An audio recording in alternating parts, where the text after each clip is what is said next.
Mahatma Buddha emphasized the significance of the human body in maintaining good health. He advised against dwelling on the past or worrying excessively about the future. Wisdom, according to him, lies in living honestly in the present moment. Unfortunately, many people struggle to live in the present because they are preoccupied with their past and anxious about the future. It is essential to consider the future that is yet to come, but if you can fully embrace the present, you will witness remarkable improvements in both your mind and body. Living in the present allows you to let go of the pain from your past and the anxieties about the future. Instead, you'll find joy and happiness in the simple act of breathing and being fully present in the moment, experiences you may not have felt before. This story teaches us about living in the present and not worrying about the past or the future. There's a guy named John who was really sad and sat on a big rock on a mountain crying. While John was crying, a kind Buddhist monk came by and started talking to him. John told the monk that he was thinking about jumping off the mountain to end his life. He said it's his life and he can do what he wants. The monk replied, "If you're still not sure about jumping, what's the point of crying here?" John got mad and said he would do what he came to do and didn't need the monk's help. He started crying again, but the monk asked John a question. "Did you leave everything behind? Did you bring anything with you?" John, feeling down, said, "I left everything behind. I have nothing left. If I had something to lose, why bother living?" The monk then said, "If that's true, why are you carrying this burden on your head?" John was confused and asked, "What burden am I carrying? I don't have anything." That's when the Buddhist monk said, "Even your breathing is troubled. You came here to leave this world and cry your heart out. Someone with nothing to lose doesn't do such things. Why would they cry?" Hearing this, John got even more upset and asked the monk, "What do you mean by that?" The Buddhist monk continued, "Have you ever tried to look inside yourself and see how much burden you've been carrying? How much weight is on your shoulders? How long will you carry these burdens? Unload them here and feel lighter. How long will you remain trapped under these burdens?" As soon as John heard these words from the Buddhist monk, he fell at his feet, joined his hands, and said, "Teacher, nobody has ever understood me until now. Many people have come and gone, but no one ever said these things to me. You've completely understood me in one go." John continued, "I have many problems. Can you solve them?" The Buddhist monk replied, "Where are these problems?" John said, "They are at my home. Come with me and see." The monk said, "The problem isn't at your home." John insisted, "No, teacher, the problem is at my home. Come with me and see it for yourself." The Buddhist monk explained to John, "The problem is not at your home, it's within you." Have you ever tried to look within yourself? All the problems are within you. Until you solve them, you'll keep seeing problems everywhere all the time. If you say the problem is at home, why are you on this mountain? You said you left everything behind, your home, family, and close relatives. If you've left all those things behind, your problem has also disappeared. So why are you so troubled? Upon hearing these words from the Buddhist monk, John admitted, "Teacher, you are right.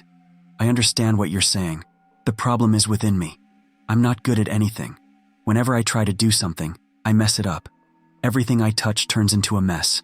I've never done anything properly. It seems like I just have bad luck." The monk smiled and responded, "So it seems like you believe you have bad luck. Can you tell me more about your bad luck?" John explained, "I wanted to start a business. To do that, I needed money. So I borrowed some money from my family to start a good business. Initially, things were going well, and my family supported me. But as time went on, my business started making losses. Seeing this, my family got angry and distanced themselves from me. I wanted to earn money to take care of my family and provide them with all the comforts they desired. I was doing everything for them, but they couldn't understand me. They blamed me for everything. My friend also started a business with me, and his business is doing great. When he comes to my house, he talks about his successful business. He always talked about how he built and managed his business on his own and achieved great success through hard work. My family often told me, "Look, son, he's a true friend. He took his business to new heights, while you lost our invested money, causing us a loss." My family constantly reminded me that I was incapable. Listening to these taunts, I felt extremely distressed. So I borrowed money and started a new business. But I faced setbacks there too, and my business failed completely. It got to the point where I had to mortgage my house. Now tell me, what should I do? The Buddhist monk asked. Do you know why your friend used to come to you? John replied, Yes, I know very well.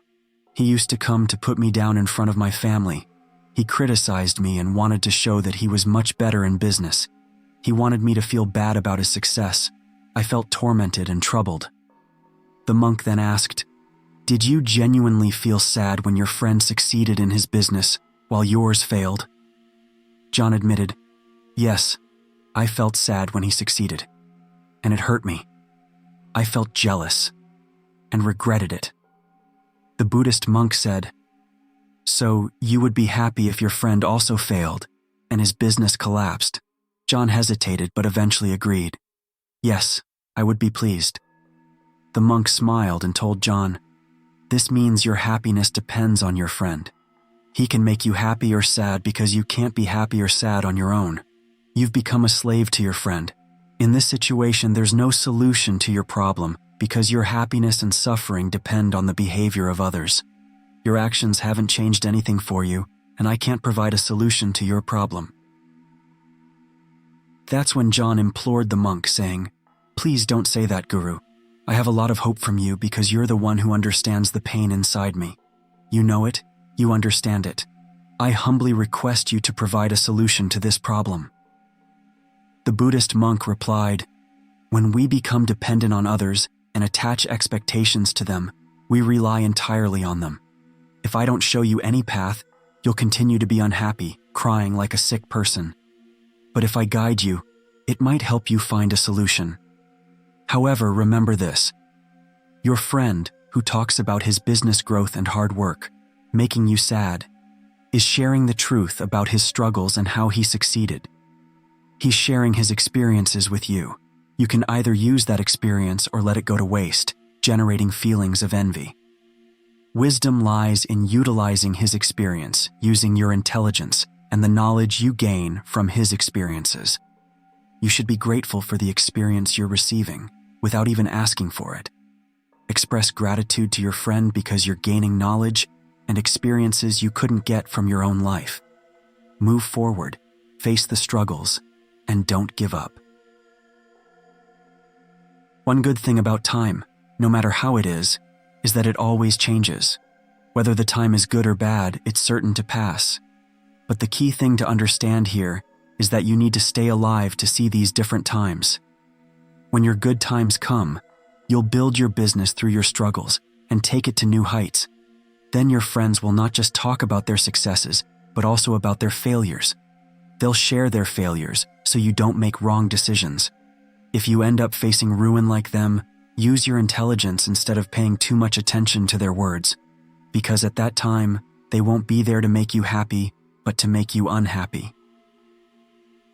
Just as I find pleasure in seeing their unhappiness, I will find the same pleasure in seeing you unhappy. Hearing this, John said to the Buddhist monk, You are absolutely right. I'm not running my own life. My relatives and friends are running it, filling it with happiness and sorrow. But I have a question. When I started my business, my intention was to make my family happy, to provide them with comforts and joy. Is it wrong to think about my family? I was doing everything for them, but after incurring losses in business, even my family left me. The Buddhist monk and his companions started smiling. John asked, Why are you all smiling? Did I ask something wrong? He didn't call the monk Buddhist monk, as they never do when they're together. John continued, Every person expects consolation when they make a mistake, and you desire the same. Everyone wants to be praised when they do something, and it hurts deeply when we don't receive praise. It wounds our hearts, and that's when we start thinking that everyone in this world is selfish. Everyone works for their own gains, their own interests, and stays with us for their own purposes. But if you consider someone as your family and want to do something for them, why do you feel like you're doing it for others? You are doing it for yourself. If you think you're doing it for others, you'll remain unhappy throughout your life. When you realize you're doing it for yourself, you'll experience a strange happiness and always be content. As long as you keep working on your tasks to make them better and excellent, you won't need anyone's consolation. John then told the Buddhist monk, "Guru, I understand your words now. Until now, my fate was in the hands of others, and they painted it with colors of happiness or sorrow as they wished. But now, I'll hold my destiny in my own hands. Whether it's good or bad, I won't accept defeat. Finally, Guru, can you give me something that can support me during the worst times of my life, that can accompany me?" The Buddhist monk handed John a small box and said, "This is very close to me, and you should keep it close to you. It holds a secret that can free you from the biggest sorrows and rescue you from the gravest calamities. You should only open it when you feel there's no way out, when you feel everything is meaningless. Whatever I have said is also meaningless. This world is also meaningless, where even living is meaningless." John brought the box home and started a new business. This time, John didn't give up on his business, and it started to flourish. Due to his successful business, his family also returned to him. He had acquired all the comforts and pleasures he desired. He no longer cried over the past or worried about the future.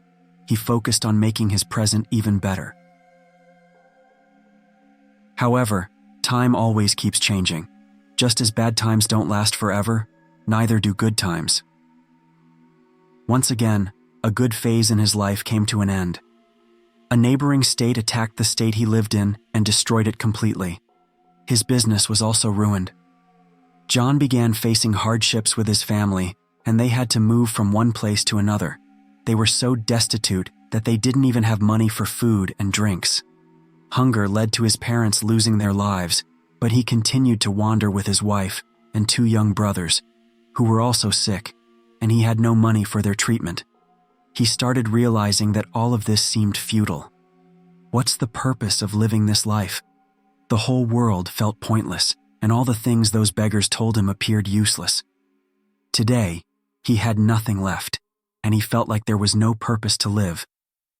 The words those beggars shared had lost all meaning, and his existence seemed futile. If he had gathered the courage back then and given something to this life and his body, maybe today he wouldn't have to endure all this and feel completely disillusioned. John was completely shattered, contemplating all this, when he noticed the box given by the Buddhist monks. Inside the box, he found a note that said, "The beginning of your new life can come from anywhere. You may have a gold coin or not, but if you have the courage, you will definitely achieve something." After reading that note, hope surged once again in John's heart, and he regained the courage to strive for success in his life.